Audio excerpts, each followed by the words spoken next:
விடுங்கள் என்னை! எங்கு அழைத்து செல்கிறீர்கள்? என்னை விடுங்கள்! விடுங்கள்! வேண்டாம்!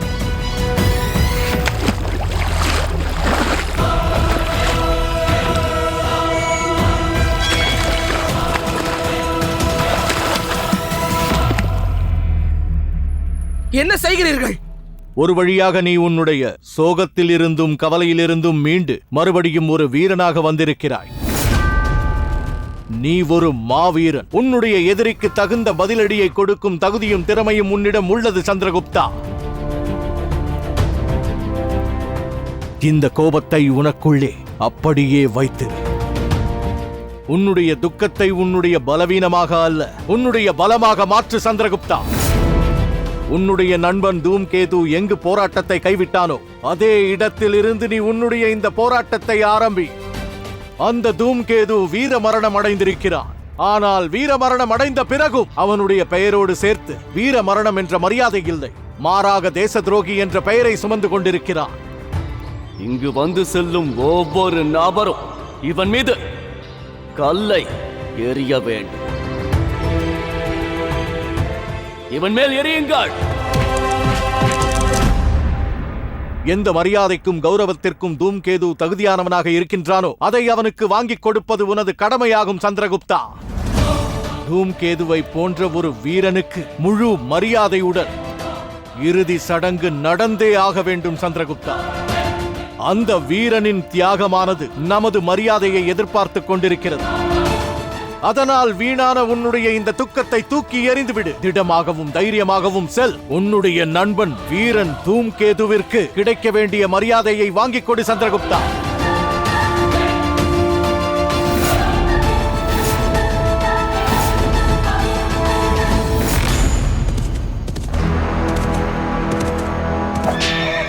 தாய் நாட்டிற்காக தூம்கேது தியாகம் செய்திருக்கின்றான். இந்த தர்ம யுத்தத்தில் முதல் முறையாக நீ ஒரு நண்பனை இழந்திருக்கிறாய். ஆனால் இது இறுதி வீர மரணம் கிடையாது சந்திரகுப்தா. பாரத நாட்டிற்கான இந்த புரட்சியில் இது போன்ற அநேக பலிகள் கொடுக்க வேண்டி வரும். இப்போது நீ தூம்கேதுவின் வீர மரணத்திற்கு சாட்சியாகிவிட்ட காரணத்தினால் இந்த உணர்வை உன் மனதில் அப்படியே வைத்துக்கொள். நீ பாரத நாட்டின் வருங்கால சக்கரவர்த்தி ஆவாய். அதனால் இதுபோல் நீ துக்கக் கடலில் மூழ்கி இருக்க கூடாது. இந்த தியாகத்தால் எழுந்த அக்னியை கொழுந்துவிட்டு எரியச் செய்து அந்த துஷ்டனும் கொடுமைக்காரனுமான தனானந்தனின் ஆட்சியை எரித்து சாம்பலாக்கிவிடு.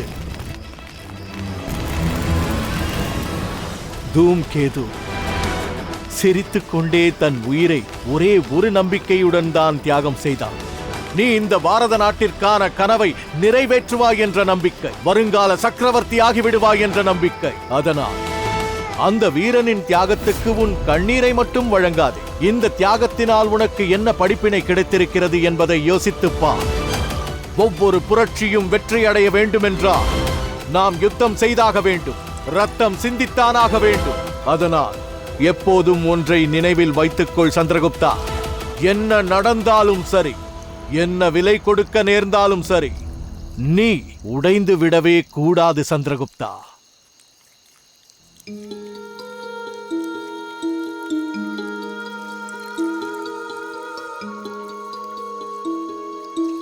தூமகேது!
நீ தூம்கேதுவின் சிதைக்கு அக்னி மூட்டும் போது பாரதத்தின் வருங்கால சக்கரவர்த்தி ஆகும் வரையில் நீ இதை போன்ற அநேக தியாகங்களுக்கு பதிலடி கொடுக்க வேண்டி இருக்கும் என்ற ஒரு முழுமையான எண்ணத்துடனும் வெறியுடனும் இருந்து செயல்களை செய்து கொண்டிருக்க வேண்டும் சந்திரகுப்தா. எவ்வாறு அர்ஜுனன் அபிமன்யுவின் மரணத்திற்கு பிறகு தன்னுடைய அஸ்திர சஸ்திரங்களை துறக்கவில்லையோ, அதே போல நீயும் இந்த புரட்சியை எழுச்சியுடன் வைத்திருக்க வேண்டும். தனானந்தனுடனான இந்த யுத்தம் உன்னுடைய தர்ம யுத்தம் மட்டுமல்ல, உன்னுடைய கர்ம யுத்தமும் கூட.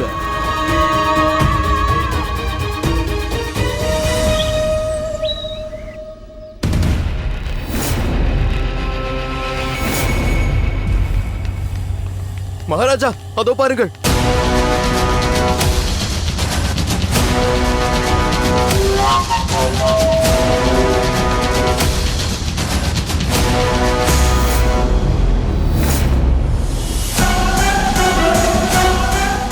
நீ முற்றிலும் அழியப் போவது நெருங்கிவிட்டது தனானந்தன்.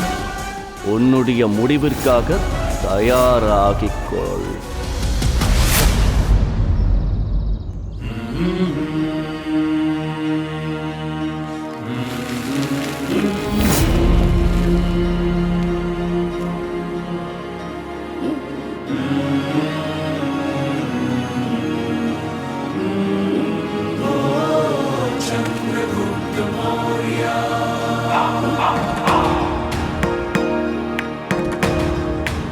உன்னுடைய அழிவுக்கான நேரம் நெருங்கிவிட்டது. உன்னை நான் பழி வாங்கப் போகிறேன் தனானந்தா. நீ அழித்த ஒவ்வொரு உயிருக்கும் நீ பதில் சொல்லியே ஆக வேண்டும். அந்த உயிர்களின் ஒவ்வொருவருக்குமான நிச்சயம் அந்த கடனை நீ தீர்த்தாக வேண்டும். அவர்களுடைய உயிருக்கு உன்னுடைய உயிர்தான் பலி. இப்போது செய்யும் சபதம் இந்த சந்திரகுப்தனுடையது. இந்த பாரதத்தின் வருங்கால மன்னன் செய்யும் சபதம் இது. உன்னை முழுவதுமாக நான் அழித்து விடப் போகிறேன்.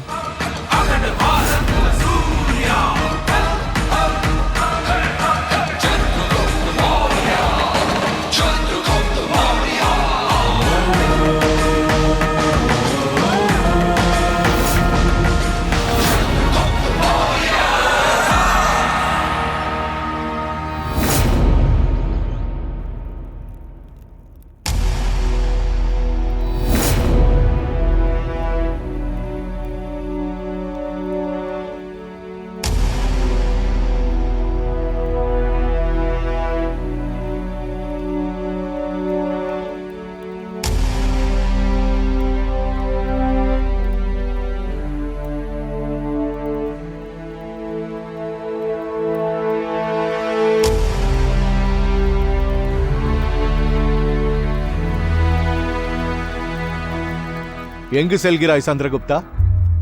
செல்யூக்கஸை பார்ப்பதற்கு. அப்போதுதான் நான் கேட்டபடி நமக்கு சேனைகளையும் சஸ்திரங்களையும் அவனால் கொடுக்க முடியும். மகா பௌர்ணமிக்கு இன்னும் 10 நாட்கள் தான் உள்ளன. நேரம் குறைவாக உள்ளதால் அனைத்து ஏற்பாடுகளையும் செய்தாக வேண்டும். அது மட்டுமின்றி சேனைகள் இல்லாமல் நாம் எந்த இயக்கமும் நடத்த முடியாது. அதில் சந்தேகமே இல்லை. நீ நிச்சயம் செல்யூக்கஸை சந்திக்க செல்ல வேண்டும். ஆயுதங்கள் மற்றும் சேனையின் உதவிக்காக செல்லத்தான் வேண்டும். இந்த உலகத்தின் சிறந்த ஆயுதங்கள் செல்யூக்கஸிடம் உள்ளன. சிறந்த சேனையும் உள்ளது. நீ அவனுக்கு நிறைய தனத்தை அளித்திருக்கிறாய். அதற்கு பதிலாக அவன் உனக்கு இவற்றை நிச்சயம் அளிப்பான். ஆனால் அந்த செல்யூக்கஸின் சேனையுடைய உண்மையான ஆதரவு உனக்கு கிடைக்கும் என்று உறுதியாக தெரியுமா? அப்படியென்றால் செல்யூக்கஸின் வீரர்கள் உன்னுடன் சேர்ந்து யுத்தம் நிச்சயமாக செய்வார்கள். ஆனால் அவர்களுடைய ஆதரவை உனக்கல்ல, செல்யூக்கஸிற்குத்தான் கொடுப்பார்கள். எந்த எண்ணத்தை நிறைவேற்ற வேண்டும் என்று இந்த மாபெரும் புரட்சியை நீ ஆரம்பித்திருக்கிறாயோ, அந்த எண்ணத்தை அந்நிய வீரர்களால் என்றும் புரிந்து கொள்ள இயலாது சந்திரகுப்தா. தாய் நாட்டின் சுதந்திரத்திற்காக உண்மையாக போராட வேண்டும் என்ற எண்ணம் கொண்ட வீரர்கள்தான் உன்னுடைய சேனையில் இருக்க வேண்டும். நீ எவ்வாறான வீரர்களை தேர்ந்தெடுக்க வேண்டும் தெரியுமா? அவர்கள் உடல்களில் வெறும் ரத்தம் அல்ல, புரட்சி ஓடிக்கொண்டிருக்க வேண்டும். தாய் நாட்டிற்காக உயிரையும் தியாகம் செய்யும் வீரர்கள் தான் நமக்கு தேவை. தங்களுடைய இரத்தத்தின் கடைசி சொட்டு வரையில் இந்த தாய் நாட்டிற்காகவும் பாரத நாட்டின் கனவிற்காகவும் உனக்காகவும் சிந்த வேண்டும். ஆனால் ஆச்சாரியரே, அப்படிப்பட்டவர்கள் நமக்கு எங்கு கிடைப்பார்கள்? அவ்வாறான நிஷ்டை, அவ்வாறான தைரியம், அது நம்மை தவிர வேறு யாரிடம் கிடைக்கும்? கிடைக்கும், அவர்களுக்குள் கிடைக்கும். நீ யாருக்கு பொறுப்பானவனாக இருக்கிறாயோ அவர்களிடம் கிடைக்கும். பீப்ளிவானின் சத்திரியர்களிடம். பிப்ளிவானின் சத்திரியரா? ஆனால் பிப்ளிவானை முழுமையாக தெரிந்து கொண்ட பட்சத்தில் தனானந்தன் அவர்களையும் அழித்து விட்டான் அல்லவா? இது முற்றிலும் பொய்யான விஷயம். அது உண்மை அல்ல. இந்த பொய்யை தனானந்தன் இந்த உலகம் முழுவதும் பரப்பி இருக்கிறான். இதை உண்மை என்று உலகம் நம்ப வேண்டும் என்று அவன் எண்ணினான். ஆனால் சேனாபதி மத்சல் தேவன் என்னிடம் கூறினார், பீப்ளிவானை அழித்த பிறகு தனானந்தன் அங்கிருந்து 1000 வீரர்களை சிறைபிடித்திருக்கிறான். இந்த 1000 வீரர்கள் தான் நமக்கு தேவை. அவர்களது மனதில் அதே தைரியமும் அதே தன்னம்பிக்கையும் இருக்கிறது உன் மனதில் இருப்பதைப் போலவே. இன்றும் கூட அந்த வீரர்களின் மனதில் அதே அக்னியானது எரிந்து கொண்டிருந்தால் அந்த ஒவ்வொரு வீரனும் தனானந்தனின் சேனையில் இருக்கும் 100 வீரர்களை பந்தாடி விடுவார்கள். இன்று 12 வருடங்களுக்கு பிறகு அந்த வீரர்களில் யாரெல்லாம் உயிரோடு இருக்கிறார்களோ அவர்களை நாம் நம்முடன் சேர்த்துக் கொண்டால் அந்த தனானந்தனை அடியோடு அழிக்கும் அளவிற்கு ஒரு சேனையை நம்மால் உருவாக்க இயலும்.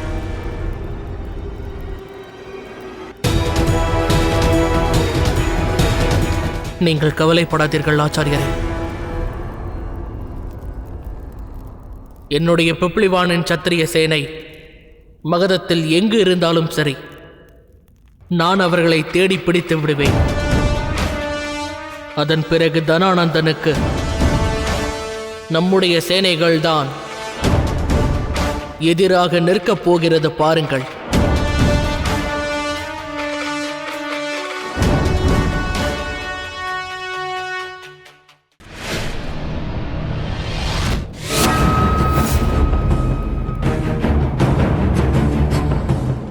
நீங்கள் அனைவரும் ஒரு காரியம் செய்தாக வேண்டும்.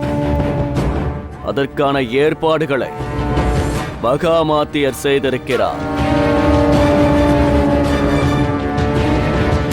இப்போது நீங்கள் அரண்மனையின் புது காவலர்களாகிவிட்டீர்கள். அதனால் உங்களை ஒரு வித்தியாசமான முறையில் வரவேற்க வேண்டும் என்று நான் யோசித்து வைத்திருக்கிறேன்.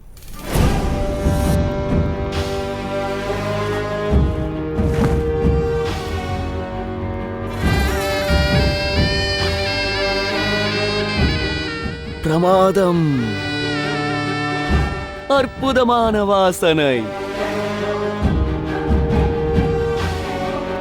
என்ன ஆயிற்று?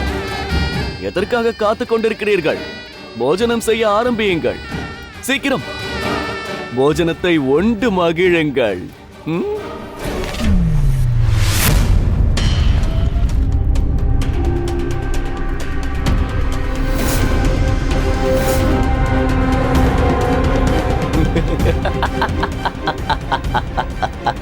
இந்த தலைகள் அனைத்தும் இதற்கு முன்னிருந்த வீரர்களுடையது. இவர்கள் அனைவரும் ஒன்றாக சேர்ந்துதான் அந்த தேச துரோகியின் சாபத்தை எனக்கு தெரியாமல் இங்கிருந்து கொண்டு சென்றிருக்கிறார்கள். அவர்கள் எவரும் அவர்களுடைய கடமையை ஒழுங்காக செய்யவில்லை. ஒருவேளை நீங்களும் இவ்வாறான தவறை செய்தால் நான் இங்கிருப்பேன். தட்டுகளும் இங்குதான் இருக்கும். ஆனால் இவர்களின் தலைக்கு பதிலாக உங்களுடைய தலைகள் அங்கு இருக்கும். செல்லுங்கள், என்னை நிம்மதியாக போஜனம் செய்ய விடுங்கள்.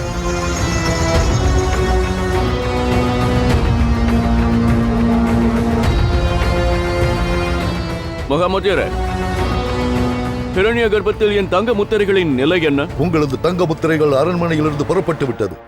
எந்த நொடியிலும் அது இங்கு வந்து சேர்ந்துவிடும்.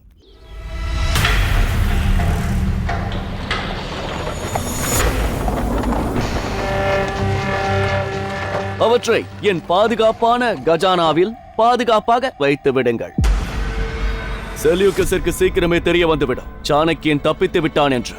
அதனால் அவன் தன்னுடைய தலைமைத்தனத்தை என்னிடம் காட்டுவதற்கு முயற்சி செய்வான். அதனால் நான் மகதத்தின் பாதுகாப்பை தனம் தனம் தனம் தனம் தனம் கனத்தால் செய்து விடுவேன். ஏனென்றால் அந்த செல்யூகஸ் என்னை விட தன்னை மிக உயர்ந்தவனாக என்றும் நினைத்து விடக்கூடாது. நிச்சயம் மகாராஜா. இன்னொரு விஷயம் மகாமாத்தியரே, நீங்கள் தான் இப்போது மிக கவனமாக இருக்க வேண்டும். ஏனென்றால் நம் அரண்மனையில் சீக்கிரமே ஏதோ நடக்கப் போகிறது என்று தோன்றுகிறது. கவலைப்படாதீர்கள் மகாராஜா, இந்த முறை எதுவும் தப்பாது. யோசியுங்கள் தாயே, பிப்ளிவானின் சத்திரியர்களை மறைத்து வைத்திருக்க நிச்சயம் ஏதாவது ஒரு இடம் இருந்தே ஆக வேண்டும். பிப்ளிவான் சத்திரியர்களை இந்த தனானந்தன் சிறைப்பிடித்து வைத்திருக்கும் விஷயம் எனக்கு இதுவரை தெரியாமல் தான் இருந்தது சந்திரா. ஆனால் எனக்கு வேறு ஒரு விஷயம் தெரியும். தனானந்தன் அவர்களை சிறைப்பிடித்து வைத்திருக்கிறான் என்றால் வேறு எங்காவது ஒரு மறைவிடத்தில் வைத்து அவர்களை வேலை வாங்கி கொடுமைப்படுத்திக் கொண்டிருக்கலாம். ஆனால் அங்கிருக்கும் அனைவரும் பிப்ளிவானின் சத்திரியன் என்று நன்றாக தெரியும். 1001 மனிதர்களுக்கு சமமானவர்கள். கஷ்டமான நிலையிலும் அவர்கள் வாழ்ந்து கொண்டிருக்கிறார்கள்.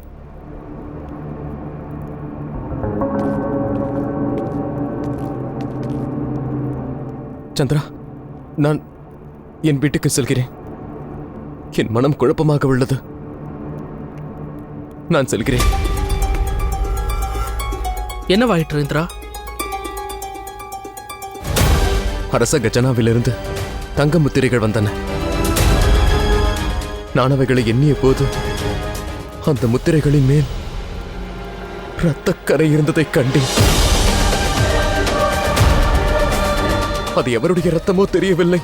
அவை அனைத்தும் எந்த நிலைமையில் அரச கஜானாவிற்கு எடுத்து வரப்பட்டதோ அத்தனை முத்திரைகளிலுமே அனைத்திலுமே இரத்தக்கரை இருந்தது. இது நினைத்து நினைத்து என் மனம் குழம்புகிறது சந்திரா. புது முத்திரைகளா?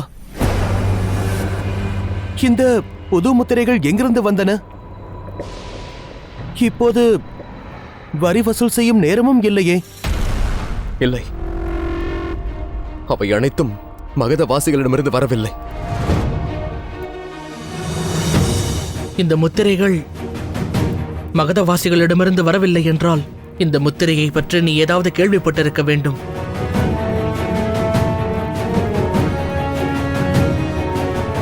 இந்திரா, யோசி. நன்றாக யோசித்து நினைவுபடுத்தி என்னிடம் கூறு. ஞாபகப்படுத்தி பாரு இந்திரா.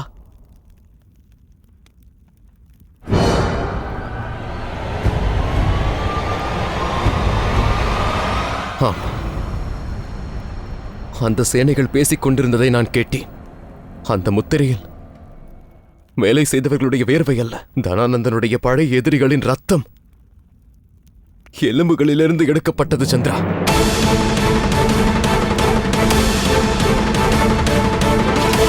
அந்த பழைய எதிரிகளின் ரத்தம் அவர்கள் எலும்பிலிருந்து எடுக்கப்பட்டதா?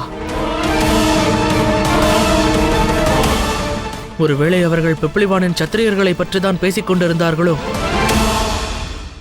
இந்திரன் இப்போது கூறியதை பார்த்தால் அந்த பிப்ளிவான் சத்திரியர்களை வைத்து இந்த தங்க முத்திரைகளை செய்திருப்பானோ என்று எனக்கு ஒரு சந்தேகம் வருகிறது.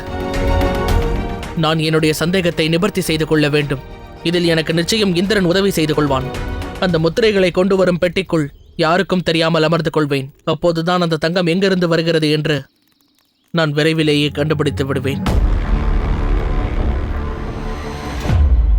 மைத்ரி, இதனால் பெரிய சங்கடம் வந்துவிடும் சந்திரா. உன்னுடைய திட்டத்தை பற்றி ஆச்சாரியர் சாணக்கியருக்கு ஏதாவது தெரியுமா? தெரியாது. அவருக்கு இது பற்றி எதுவும் தெரியாது. அவரிடம் சொல்வதற்கு எனக்கு இப்போது நேரமும் கிடையாது. சத்திரியர்களை கண்டுபிடிக்கும் பொறுப்பை நான் இப்போது ஏற்றுக்கொண்டிருக்கிறேன். அதைத்தான் செய்ய போகிறேன். தான் வருங்கால மகாராஜா என்று தெரிந்தும் சந்திரகுப்தனுக்கு தன் உயிரை பற்றி கவலையே கிடையாது. அவனுக்கு பிடிவாதம் அதிகம்தான். முடிவெடுத்து விட்டால் செய்தே தீருவான். எனக்கு ஆச்சாரியர் சாணக்கியரை பற்றி தெரியும். அவர் இந்த விஷயத்தை பற்றி தெரிந்து கொள்ள மிகவும் ஆவலோடு இருப்பார். நான் உடனடியாக இந்த விஷயத்தை ஆச்சாரியரிடம் தெரிவித்தாக வேண்டும்.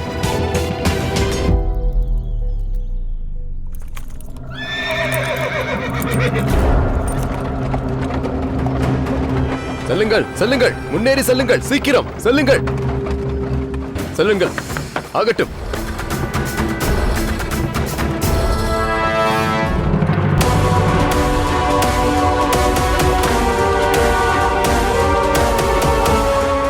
விரைவாக அங்கு சென்று சத்திரியர்கள் இருக்கும் இடத்தை நான் கண்டுபிடித்தாக வேண்டும்.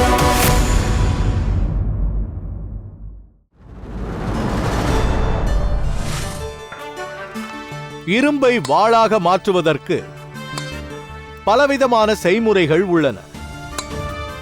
ஒரு சுத்தியலின் கருணையற்ற தாக்குதலை அது தாங்கிக் கொள்ள வேண்டும். பலவிதமான சாதனங்களின் மூலம் அது கூர்மையாக்கப்படுகிறது. தீவிரமான அக்னியின் சூட்டை தாங்க வேண்டியிருக்கிறது. இவை அனைத்தையும் தாங்கிக் கொண்ட பிறகுதான் ஒரு வாள் தன்னுடைய அடையாளத்தை பெறுகிறது.